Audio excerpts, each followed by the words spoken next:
HarperCollins presents Put a Wet Paper Towel on It. Written and read by Lee Parkinson and Adam Parkinson.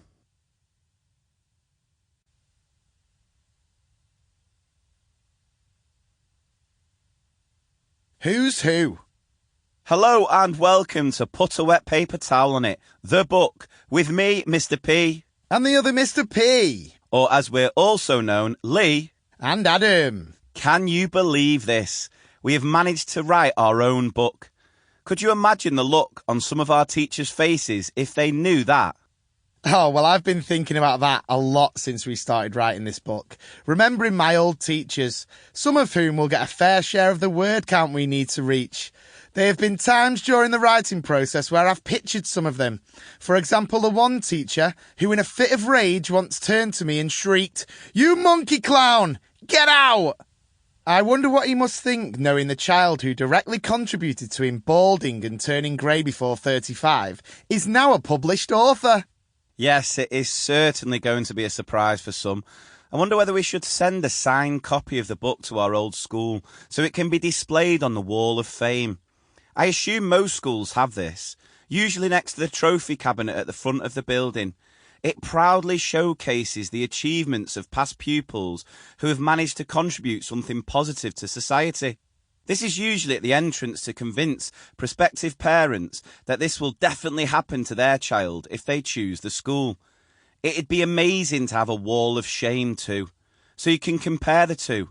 We have had two pupils who have represented Great Britain at Olympics, but also taught the Manny Massive, the gang who pulled off the jewellery heist 2 years ago.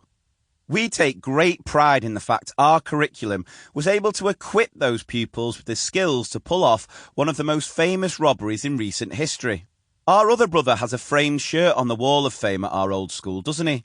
I think so. He's only mentioned it the odd time. Nat! Is that Borat?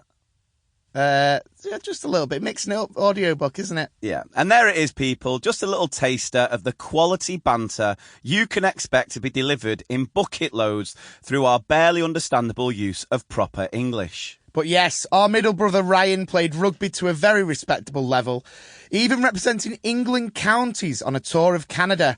And because he got 3 caps that equates to a full cap for England, he has a shirt on the wall of the school hall.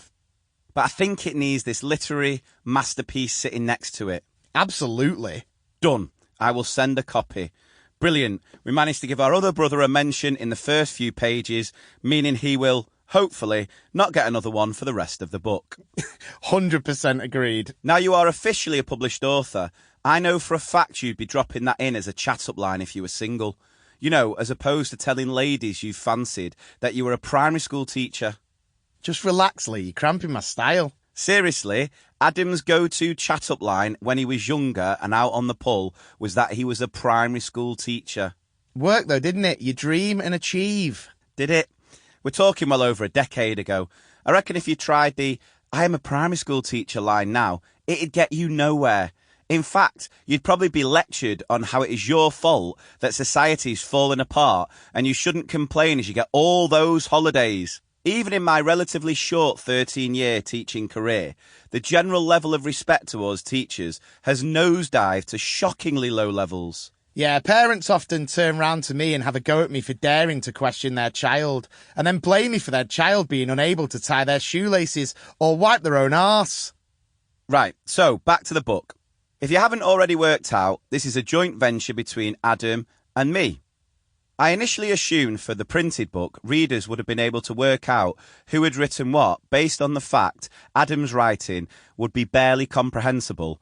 But then the publishers told us the book would go through numerous edits by people who are exceptionally qualified, unlike the editing and marking I have done as a teacher, which usually consists of reading the first couple of lines, making a decision, and picking and writing out something from the generic bank of comments I have stored in my teacher brain.